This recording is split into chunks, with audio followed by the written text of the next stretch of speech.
Hi there, everybody, and welcome to today's AOP Live. My name is Philip Heitzen. I'm the Managing Director here at Art of Procurement. I'm joined on screen by my co-founder, Kelly Barner. Kelly, thank you for joining me and helping me facilitate today's conversation. Absolutely. Looking forward to what I know everybody's going to hear today. Yeah, and this is an interesting topic. It's one that we haven't talked a lot about in past AOP Lives. We're going to be connecting the dots with digital contracts. So we're going to be talking about what does that really mean? What does digital contracts really mean? And we talk about opportunities to automate and streamline the contract management processes. One of those processes, I think that as procurement, we often get, the traditional kind of timelines associated with contract management is something that procurement gets a bad rep for. And, that's sometimes things that are not necessarily within our control. So we're going to talk about ways that we can help speed that up, accelerate the process with digital contracts. So I'm stumbling over my words. I'm not sure why. Yeah, in the first minute or so. It's the excitement. It's because you know what we have in store. Now, if you are new to an AOP Live, it's really all about the questions. So we only have one slide as we go through the entire conversation, which is just the results of a snap poll that we ran on LinkedIn just over the last few days coming into today's session. Now, we will welcome any questions that you may have for our guests. You can just pop them in the Q&A or the chat boxes. So you see them in the sidebar. It's the right-hand side of your screen. Kelly and I will both be keeping a watch on both of those as we go through the conversation. So without further ado, let's bring on our two guests today. We're going to be joined by Paul Bagley. Paul is Director of Commercial Contracting at Acosta, and Toby Laforest, the Director of Product Marketing at Ironclad. So let's bring Paul and Toby here on screen. Toby, Paul, we see you. You made it. I want to thank you so much for joining us today on the webinar. Thanks for having us. Excited to be here. Now, the first question, Paul, I'm going to pose this to you. It's something that we often ask those that are in working with procurement is, did you find procurement or did procurement find you? Procurement definitely found me. I was in a legal department and handling procurement contracts, and then suddenly I was asked if I could also negotiate business terms. And so then about 2 weeks after saying yes to that, I was in procurement. So that's really how procurement found me, and I've never looked back. It really makes sense to me to have legal and procurement kind of joined at the hip, and having both legal and business terms negotiated fluidly and together and with one voice to the vendor. Yeah, and now you've had a lot of, I think, contracting and traditional procurement experience, but with that legal background, how does the legal background kind of change how you work in procurement or how you approach procurement? So typically it gives you a good focus on risk. There's three different levers in most negotiations. That's price, speed or functionality, and risk. So when I look at the three together, it gives you another lever when you're discussing things with a vendor. Like, if you're going to make me take on more risk, where's the give on the vendor side on those things? And that's just kind of a tool that I see not being used in traditional procurement as much as it should be. And if you're really working with your legal counterparts, or if you're using, effective contracting, then you can truly use that as a lever against your counterparts or with your counterparts when you're having these negotiations, because when you don't look at those, then everybody just thinks that's normal and kind of glosses over that, but it's really something that shouldn't be just left by the wayside. Yeah, and that's not necessarily to say that risk is a bad thing, is it? It's just you're looking at it in totality. Okay, so whoever bears the risk is going to be, the other side should be compensated accordingly for not bearing the risk, so to speak. And you're looking at it as one big picture, as opposed to it just being a price for function kind of conversation. Right. Yeah, and if you're bearing more risk than you should be in the market, then the other side should be giving you less price for it, right. and really paying for that, because what you're doing in the background is paying for insurance. Yeah, that's a really interesting way of putting it, which very true, because the risk doesn't go away. It's just who's going to bear it, which party is going to bear it. Yeah, and you will eventually, it will all come back to price. Mm-hmm. Because while you might not be paying that vendor and taking on more risk, you will be paying another vendor. Yep. Or you'll get into a situation with that vendor where something wasn't thought through. You've taken on more risk, and now you're having to mitigate it in live and in the situation. Post negotiation, post contracting, which is really where you've lost a lot of your ability leverage to actually. That's what we see a lot is, you didn't really think about it at the time of contracting. Now it's in the real life, but you don't necessarily have a lot of leverage to do anything about it. Yeah, and it gets to be a real negative conversation when it never needed to be. If you just have clear roles and responsibilities for everyone and understand what's going to happen in these situations, you're not going to know everything. You're never going to have every situation under control, but at least the ones that you would likely go into, then you don't have to have those negative conversations, and you don't have to lose time and money when those situations come up. You really shrink the amount of time it takes to mitigate those situations. That's really where you save a lot of money. Now, Toby, I want to bring you into the conversation. You've supported a lot of different industries. I wonder how working with and supporting procurement is maybe different or even the same from some of the other industries that you've supported. Yeah, so I work at a software company. I'm a technologist. And so with all the different industries that I've supported over my career, digital transformation is definitely a thread that pulls through. Mm-hmm. I think the way procurement, how I see it differ is purchasing is really at the center of every company. Every company is making purchases, acquiring product, acquiring vendors. And so the amount it takes to make a transformation is just higher. Digital transformation in procurement has a higher barrier, and there's so much that needs to happen. And so I think at Ironclad, we are always thinking about how do we reduce that barrier? How do we focus on usability and different things to make that switch or make an impact truly more beneficial? But I think it comes from because procurement is so connected to every part of the business, it's really hard to make advances in how you operate. Yeah, I think that's a really, really interesting observation because, I think that times gone by, we would look and think, well, why is procurement so slow to change or so slow to drive change? And it's only really when you take a step back and you see all those different interactions and the fact that, a lot of business functional areas are kind of in isolation within themselves or in a silo, or perhaps they plug into one other group, but there's less interconnections. But for procurement connecting into everything, you've got to get that buy-in, the change management, the downstream impact. You've got all those considerations on so many different groups within the organization that other areas don't have. Yeah. You have to, there's so many different departments. A purchase isn't just someone paying for it. It's who's going to support it, who's going to onboard this vendor, who, from a technology standpoint, who's going to deploy that software. The security team needs to input it. It is a complete team sport, but that is what a challenge as well. It's a huge benefit because everybody can work together, but coordinating all of those pieces is really, really tricky. Yeah, the benefit is worth the pain, but it's not an easy transformation sometimes. Yeah, for sure.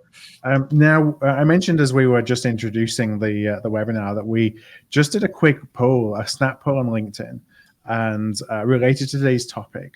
And I think we're going to bring it up on screen here now. And I'm going to read it out for anybody who's just listening to this webinar later, just as a podcast, for example, so you can't see the slide that we're showing. Now, the question that we asked were, how digital are your contracts? And we gave 4 choices. And I'll just read out the answers in order of popularity of response. So the first one was, we save the PDF to a drive. 73% of respondents say that they're still saving PDFs to a drive. That may be a shared drive, that may be their own personal hard drive.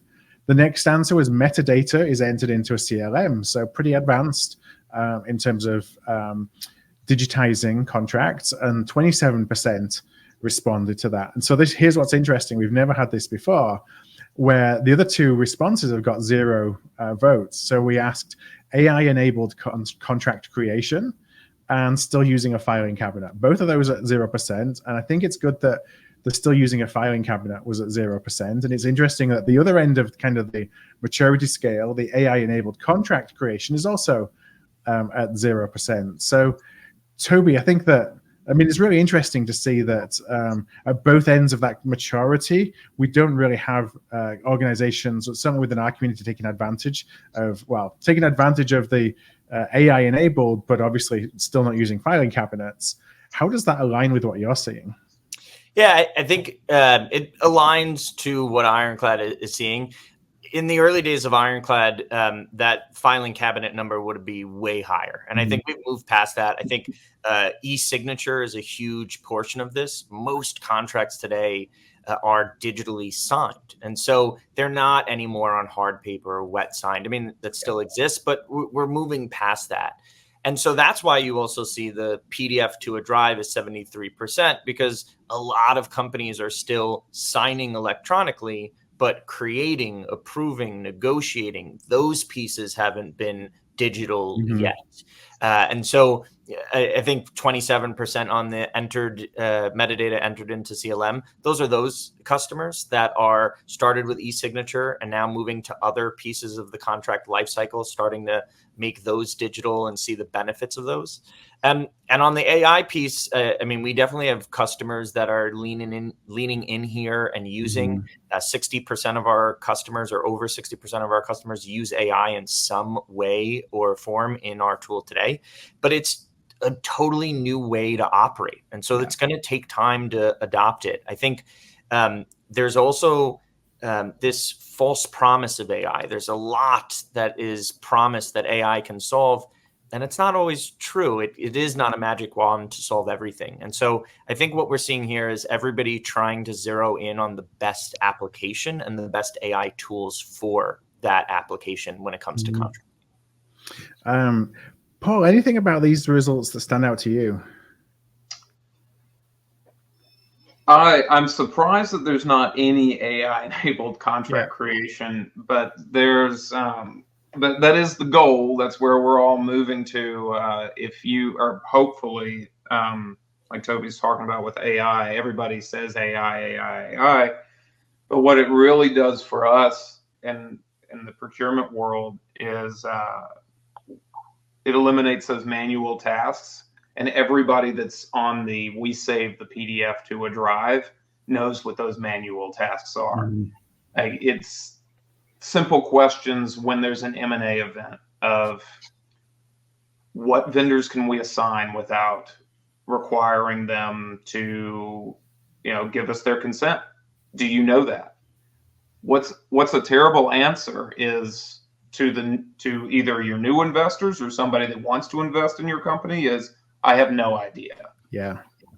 And when you save the PDF, when you're saving to a drive, that will always be your answer. And the way that AI can actually help with that is by taking all your PDFs and you put them in a drive, and it will extract that data and put it into a format in which you can use, instead of it just being a file. And one thing that actually sticks out to me is that when we save up the PDF to a drive, in today's world, that really is just putting it in a filing cabinet. Right. Like that's like today's. It's still lost.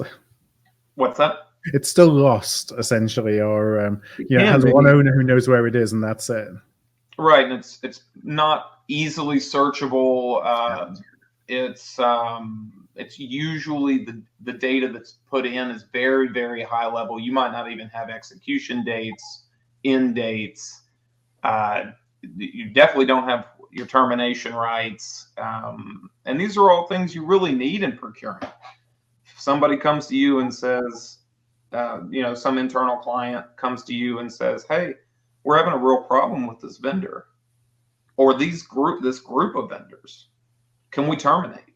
I don't know. Let me go look through my PDF drive and see if I can pull each one of those and find that out for you.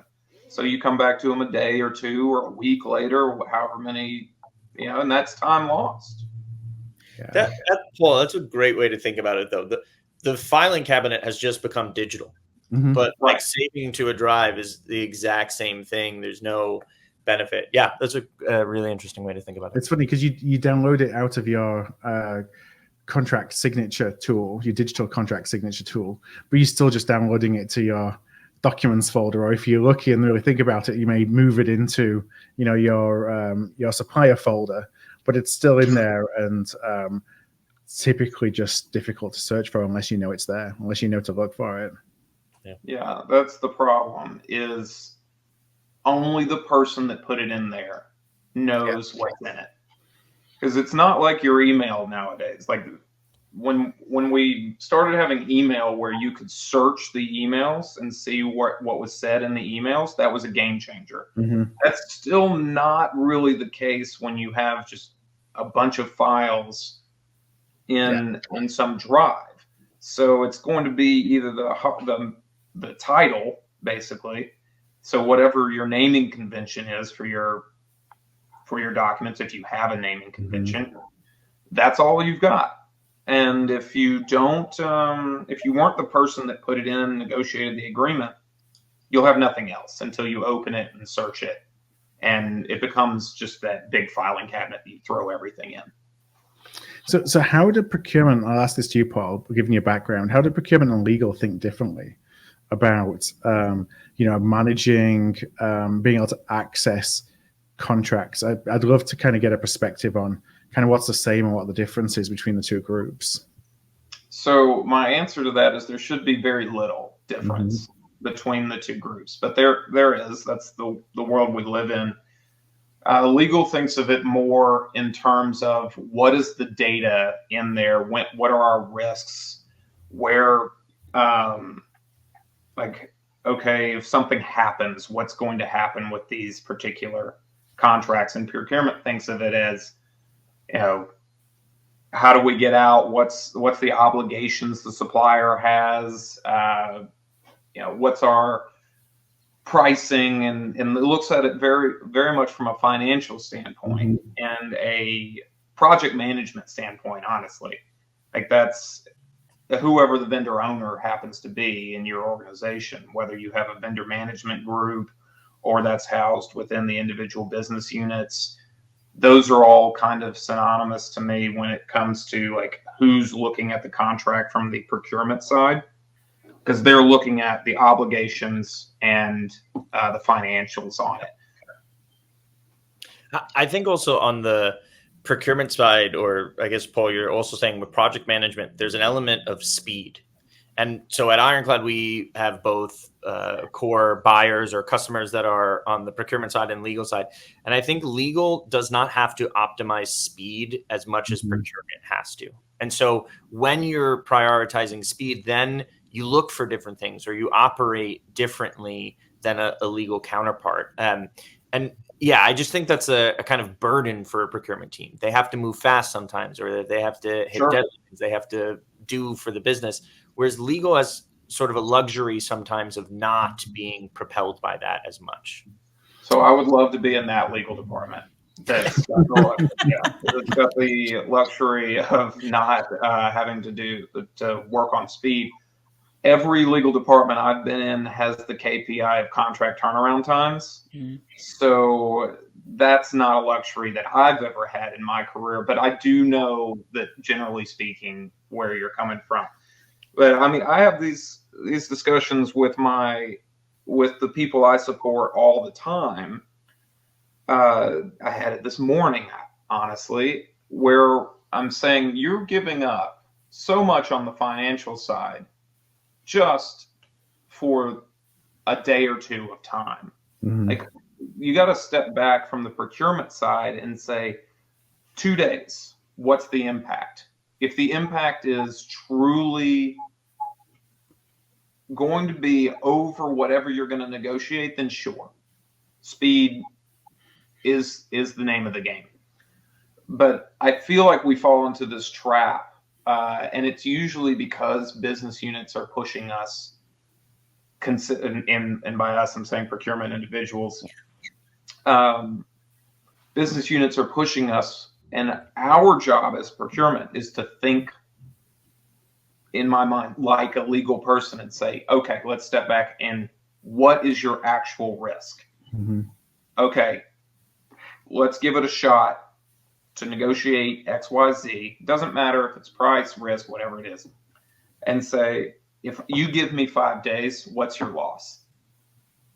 Like that's, or 30 days or 60 days, 90 days. It doesn't matter what the timeline is. It's really just like, what is your loss? And if you center around that, I do see that business units are more like, well, it's not really a whole lot of loss, but I just don't get my job done as quick, and then I don't look as good. Okay, that's not a realistic, pushback. It should be, okay, what's good for the business? Yeah. And if procurement does that, and that's kind of what I brought over from, more of the legal side, is like looking at the holistic risks and what are you really gaining from lowering risk? Mm-hmm. Raising risk and lowering the time to contract. Yeah. Yep. I think procurement always wants to have the best of both worlds. They want to have low price and low risk and try and push it all onto the supplier. And you can achieve that if you have great processes and given the amount of time that it usually would take. How many people are given a day or two to review an agreement and say, hey, go negotiate this for us, just process it, whatever, so on and so forth. It all comes back to a process discussion. And what I've found with CLMs is it actually forces the human element out of processes and makes it drive the process. And that actually drives your price down, your risk down, and you can get the best of both worlds and all worlds like procurement wants. And I do it through technology because it actually removes that. Well, it really doesn't affect me, but it just makes me look good. That kind of discussion. No, it looks like in the comments on the chat, we're having some great discussion, Kelly. And I know that some of these we probably want to ask just kind of as we get into the latter part of the conversation when we talk more about AI. But anything that you've seen come through so far that you just want to share with Toby and Paul? Yeah, there is one question here. And Toby, maybe I'll pose this to you first. And then Paul, if you want to add on, it'd be interesting to hear your perspective as well. Jyoti talks about, we thought about that continuum where we got the votes. Nobody's hard copy, nobody's AI. Everybody is some mix of shared to a drive and pulling some of the meta out for CLM. And she's asking what some of the barriers are on that way from filing cabinet to fully AI enabled that make it either challenging or difficult for companies to get from one step to the next. So Toby, if you think about each company coming in and saying, regardless of where we are right now, our goal is to get to the next step so we can get to the next. What are some of the things that have to be overcome process-wise? And what might even be some objections they might hear from the business? Yeah, I think it's all about what Paul was just talking about process alignment. Do we agree on thresholds? What goes to certain individuals at the company? What needs certain approval? With something like Ironclad or any CLM, it can be easy to put that in place and create a process around it. But first, internally, the teams need to agree on what the right rules and policies are, templates, things like that. Though that is where we see customers spend the most time aligning on whether they are going to use their paper or a vendor's paper for certain purchases, aligning on what the approval matrix is internally as to who has to oversee what, aligning on what needs a full-blown security review, what doesn't. Once you have conceptually what the rules are, building it into the technology is actually the fast part. It's aligning on what that is first. And I think you need a true, the procurement team needs to be empowered to make those decisions, or the finance team, the CFO, someone needs to be as the driver for those decisions, because then you'll get lost in kind of trying to find consensus. You're never going to find complete consensus across the company. So someone really needs to kind of make those process decisions. And I think what we say to customers is you're never going to get perfect in that first realm. The idea of technology also is to have a baseline and to have insights from it. You have reporting now. You can see how things are working and iterate from that point. But you have to just pick a starting point. Now, Paul, you were talking before about sort of the trade-offs on terms versus sort of commercial impact of a contract.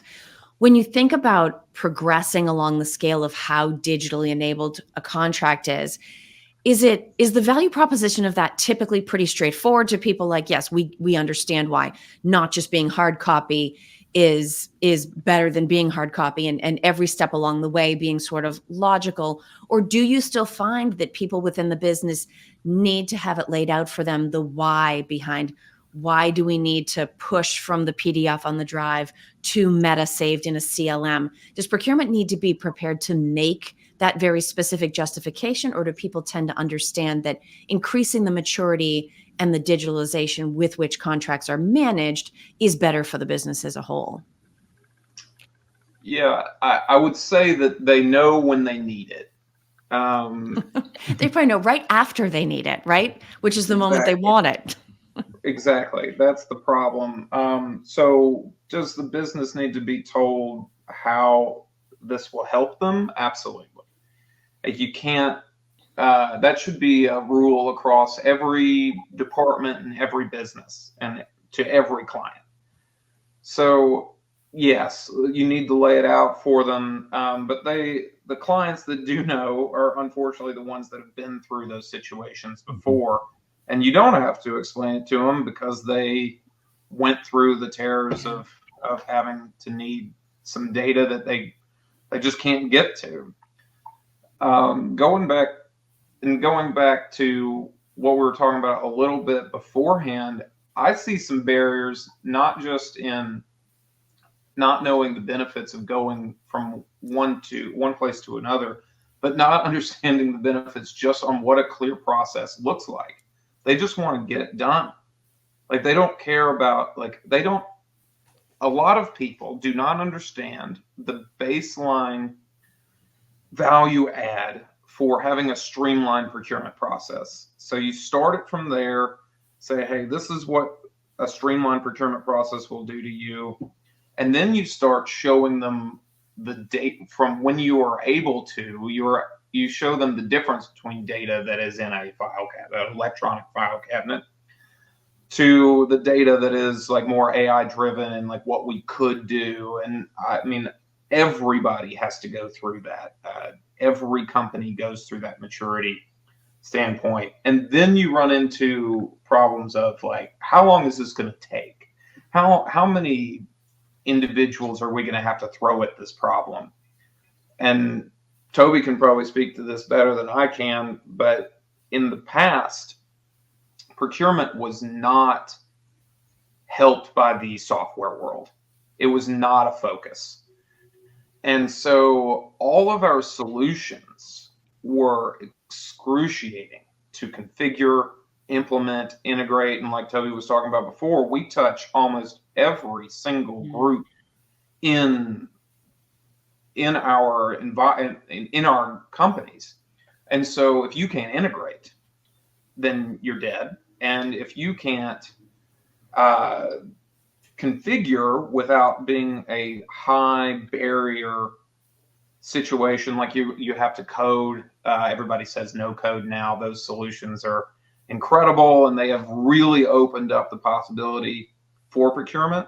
And the reason for that is because we are so harmed from our past and how terrible these software were that we were forced to use, that were born out of a functionality that was never procurement.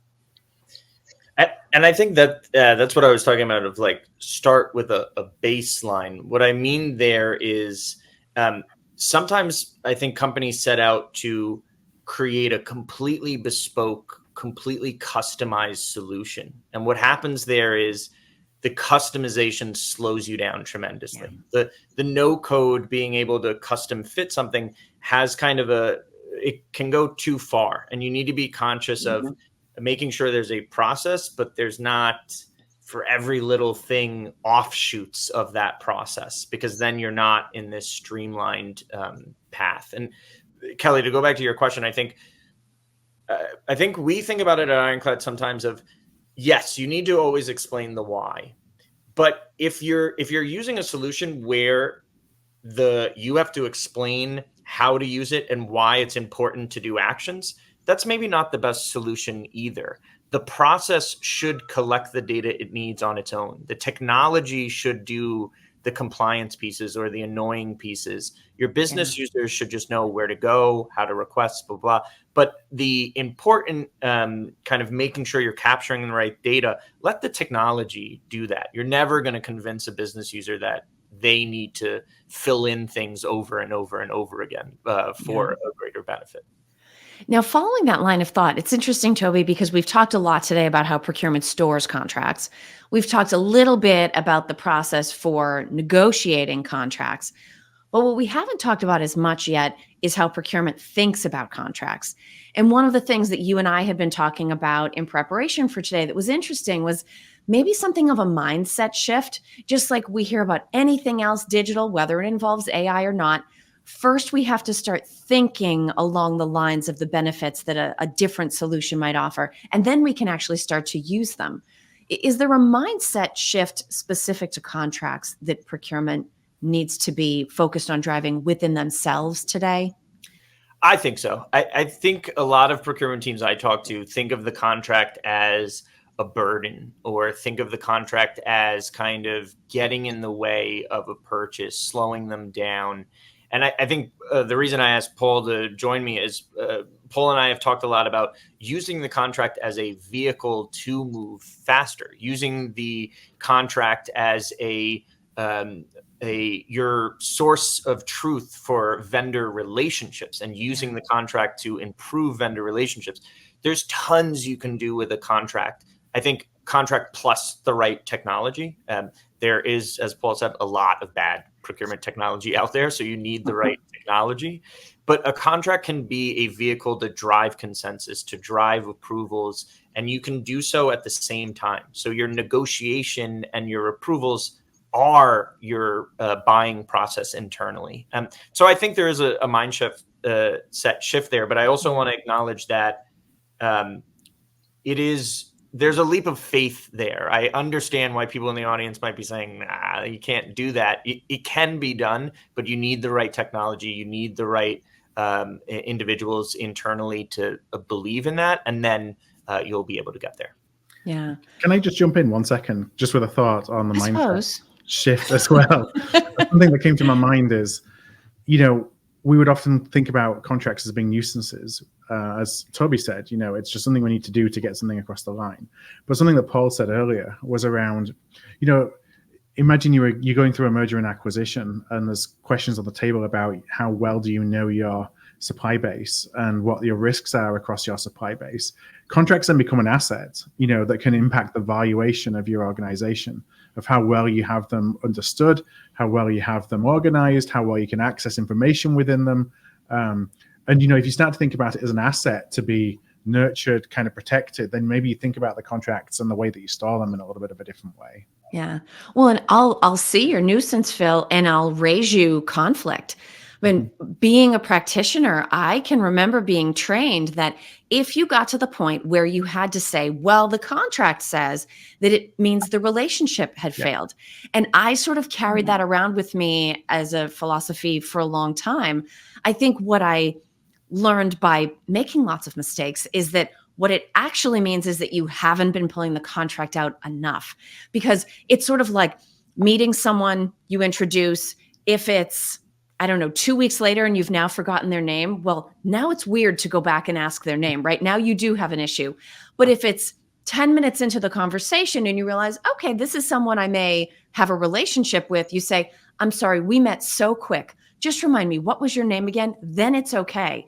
And I think that same kind of idea applies to contracts. If we allow them to go physically or metaphorically to that filing cabinet, we're creating a down the road problem for ourselves. If we can find a non-confrontational way, I mean, by the end of a contract, and again, I know we're talking digitally, it should be dog-eared and highlighted and probably have some Post-it notes on it and things you would do differently last time, because the relationship also has all of those things when it comes to renewal time, right? And that's, Toby, you had talked about relationships with suppliers. And so, Paul, as we think about sort of procurement's evolution of how we think about contracts, if we have a supplier with a performance issue or a quality issue, we don't tend to immediately think, be on a defensive stance. Okay, how does the contract play into this? Whereas if we're really thinking about having regular contact with that contract, we should be thinking, where do I save these notes so that the next time I renew with the supplier or this category goes back out to source, these learnings go along with it. Are there ways that we can capture that along the way so that as new relevant contracts down the road come up, we're making sure that our learnings as procurement professionals get baked into the terms and conditions that go into subsequent contracts? Absolutely. I mean, this is something I talk to vendor management groups and project management groups all the time. It is a key thing that I think is missing in those groups today, and unless they are really using contracts. They should use contracts as their friend. Like you were saying earlier, like they should be dog-earing and pulling out these contracts early on. And then what the contracts do is become an easy roadmap for how things should be done throughout the entire process. Yeah. Like I've had great project managers that will pull up the contract and have it as like a side by side with their face during meetings. Be like, hey, we are here. Like we need to get to here. And they're like, okay, here's the tasks and activities and responsibilities that we've already cataloged. And like, okay, where are we in these? And going through and actually using the contract for vendor management during a project. And then as they, good vendor management and good project management will, like you say, highlight where those things are not being achieved. And so we can actually build in, okay, what happens if XYZ is not achieved? So that you don't have those disagreements. Those disagreements don't need to be had. Like know that something in the contract is likely not going to be happening. Like is not going to happen just the way you thought it would. And if it's a material detriment to you or to the supplier, there needs to be some sort of way that you can say, hey, this didn't happen, so this has to happen. So, and then everybody just has already agreed to that. You do it and you move on, and it doesn't break the supplier relationship. And that's what you're trying to keep from doing, is breaking this relationship and making sure that you don't have to go find a new supplier, because then that is a lot longer task. So what you're doing by using these contracts, any procurement professional or any business unit that tells me, you're just slowing down the process, I'm actually like, no, I think you're slowing down the process because these are the things you're not doing. And then when it comes time where you need me again, me being the contracting professional, then, it's a little too late. Yeah. So I saw one question go by in the chat. I'm not actually going to scroll back to it because I think I remember it closely enough. And then Phil, maybe I'll hand over to you. You may have been watching as well. But this question that Kristen posed, I have lived this. And she talks about the fact that, yes, procurement and legal should be working together, process, systems, mindset, all of those things. But what if legal goes down the road of selecting the CLM without involving procurement? That creates one set of challenges. But I have also been in situations where you go into a company and you say, okay, is there a CLM? Oh yeah, better than that, there's two. there's a legal one and a procurement one. And you're thinking, okay, this could potentially be a problem. But you can see again where maybe that divide ends up leading down the road to, we couldn't come together. Both groups needed one. And so they just sort of went off in their own directions and picked CLMs. Paul, I'm sure we could do an entire conversation just on sort of that point of friction. But if somebody is in that situation where it's legals and they're doing their best with it, or there's two, what type of advice would you have, even from an understanding and relationship perspective? Because clearly something is disconnected there, right? So I would first coach that it's not the end of the world and that those situations happen very often. There is an entire industry that is built around procurement CLMs specifically, and that would not exist if this situation wasn't common. Yeah. So I don't think it's actually as bad of a thing as most people would think. I think that one CLM obviously is a better solution and what we should drive to, but procurement and sales, who are the drivers for legal, have different systems. Usually. I've never seen a procurement person in Salesforce. Like I just haven't. So that's what typically creates the divide, is the legal's customers need something different. So the tool tends to be very different. And what, throwing the plug out there, what Ironclad's done a very good job at doing is being able to do this process for both. And that's what it all goes back to me, to the configuration that you're able to do with these software. And that's really where you can start creating something for both companies. And the reason why they've created these dual CLM situations is because configuration takes so long and it is so painful that once it's configured for sales, they're not going to go back and do it again. Yeah. And that's really that I've seen time and time again creates this problem, is the actual ability to work with the software. It's usually not the processes. It's usually not the people involved. It's the amount of lift it takes to connect all the disparate systems that we've got and different functionalities and different processes we have. And when you have a tool that can enable the connection between those, then those kind of arguments kind of go away and people tend to have the same CLM. Like the last time I've had two CLMs, it's because of that situation exactly. Legal had this one, they had it for sales, procurement's got to learn to work with it.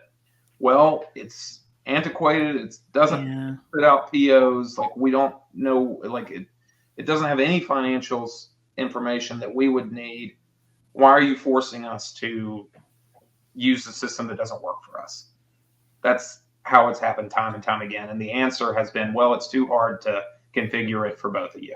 So we're gonna just force you to use the hard system. And that is gonna always create friction. And what typically happens then is procurement says, you know what, I'm gonna take my marbles home. Like, I'm out. And so they go and get their own system. Yeah, at Ironclad we talk about this as panes of glass. Everybody should have their own pane of glass. The procurement team, the legal team, the sales team, everybody's working on contracts, but none of those use cases are identical. None of those use cases are similar. And so you need a different pane of glass, a different way to look at contracts. And so your technology should support that. You should be able to have something, a legal view versus a procurement view, and those should be different. And to Paul's point, you should be able to configure that quickly. It shouldn't take you a year to create a procurement version and a legal version. So you have to find a right technology partner that allows configuration, but at speed where the configuration is not going to take 3 years to deploy a global solution. Like businesses just can't move at that speed anymore. And so we at Ironclad, we integrate with tons of procurement tools for that specific reason. We want the procurement team to be able to have their view, do what they need with contracts, but then legal and other members can also interact in their view. It's totally up to the business. And the last thing I'll say is 2 central locations for your contracts are way better than 100 locations on everybody's desktop. Or Yep. 2 is still, yes, 1 is the ideal state, but 2 is a phenomenal place for companies to be. Definitely. So I've been scrolling through the comments and the questions. There's so many. I'm kind of thinking how to integrate some of those into the time that we've got left. And I do want to come in a moment or two to kind of talk around. There's a lot of questions and interest in AI and how that will impact contract creation. Also, there's a lot of more tactical questions around contract management. But before I kind of go into that for the last few minutes, Toby, I got a question for you in terms of, we've talked a lot about the differences between, saving those contracts on a shared drive or your own hard drive versus actually having the metadata enter into a CRM, whether that's one CRM or 2 CRMs. And as we looked all the way back to that poll we did, only 27% of the people in the poll have that, enjoy that kind of capability. What are they getting out of that? What's the key metadata that you're finding that's typically used or valued by procurement when it is entered into a CLM? I'd just love to know kind of how that is therefore then being used. Yeah, so there's at Ironclad, we talk about 2 different types of contract data that you will have. Contract content data. And so what we mean by that is obligations that are in the contract, the total contract value, clause data. So what are the terms related to that contract data? And then I think there's a whole nother subset called process data, the data around, okay, how long did that negotiation take? And so there's 2 benefits to those. The process data is you're creating a feedback loop and constantly improving on your process. If you have transparency into, okay, what's happening with our negotiations, what's happening with supplier amendments and addenda, and understanding the entire relationship and how all of those different touch points happened, you can improve the process. You can improve supplier relationships by understanding your business motion more. The other side of it is you're understanding your business. So not your motion, but your actual business. You're understanding the accounting team benefits from having a very clear picture on upcoming invoices. The finance team can project spend in a very different way. Obligation management, you can make sure that you don't miss a renewal or miss a key date, and then have one of our customers was able to recoup over $1 million from their suppliers in change orders because that was data that wasn't tracked before. Now they had the data to do it, and they were able to go back, rebill, and get the money back from their vendors. So the possibilities or the results are kind of endless. Every department can benefit from it. But I just want to make clear that I think there's 2 huge chunks. There's the process to make your business faster, more secure, less risk. You're constantly iterating, and then understanding more about your relationships. That has endless benefits as well. And there's a question that came in. Well, it's really a comment. And Paul, I'm going to ask you this question. It's the comment that came from Alfonso. And Alfonso said, my 2 cents, implementation partners are as lost as legal procurement sales when it comes to CRM implementation, believing that it's a major gap. So that there's challenges with CRM implementation. So I just wonder if you could share kind of some tips or some insights that you've been, that have helped you from an implementation perspective of CRMs. Sure. Yeah, it's if you come into a implementation saying, hey, how do we do this? Then you will probably get lost a bit because the implementation partner is there to facilitate your process and help you achieve whatever goals you have. So what's helped me a lot is before I meet with, if I'm even going to RFP, like way before we're at implementation, I workflow our process from start to finish. Every single step, it takes usually takes a good 2 to 3 weeks, but and then everybody has to review, add their suggestions. But once you have that workflow, you can, maybe modify it if you need to. But once you have that, you can go to an implementation partner and say, this is what I need. And then you can, from there, create intake forms, or even do this before the implementation partner, for how you go through each step of that process. And that's honestly, that's the first thing I do when I've implemented 3 CLM tools in my career, and every single time I've gotten a little better at it because of the mistakes of the past. And the first thing I do is workflow, intake process, what each answer and each intake means to me.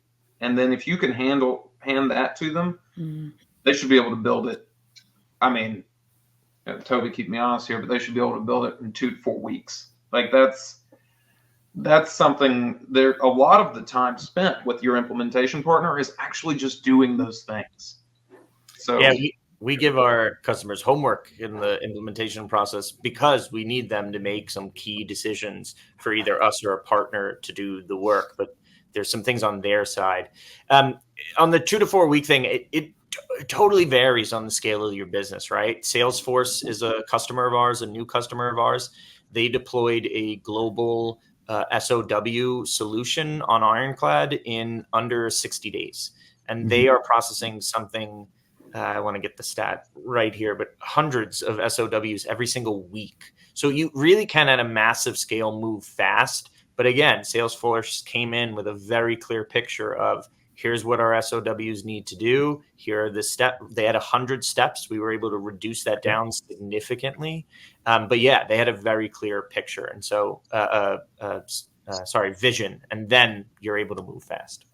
Yeah, I'm not sure what's going on with my camera. It just went dead, but hopefully you can still hear me okay. And I'll try and figure out the camera in the background as well. And we've had a lot of questions around AI, and Lena asked, and Paul, I'm going to ask this to you first, because I'm interested to know if it's a use case that that you're thinking about, that is interesting from this will provide value for both the procurement and the legal community. And that's, how can AI help in reviewing, creating contracts, from a procurement perspective? And is that something you're thinking about, just even the base creation of an NDA, an MSA, or whatever that might look like? It's definitely something we think about. It's also a baseline requirement for most of my CLM. If I'm going to look at a CLM and it cannot create a contract based off of my inputs and what I'm asking, or what my internal client is asking to buy, then I don't look at that CLM anymore. So I wouldn't really, that should have been happening before this whole AI revolution. That's more of clause selection and automation in the background. What AI will do is help you collect data from finalized agreements, so you then can populate information into that intake questionnaire and into your templates, so that it then solves problems in the future. That's more where I see AI solving for. But to answer the actual question, the CLM, we're definitely thinking about it. The CLM should be doing it. And your CLM is not really performing up to the standards of the current industry standards if it is not selecting templates for you based on intake for your internal clients. And that's something that's been automated for several years now. Toby, what's do you see that AI can actually help lower risk using AI in contract formulation and contract development, or kind of what's your perspective on how do we think about going from the hype of we've got to put AI into everything to the use case of this is actually how we think AI can help from a contract management perspective?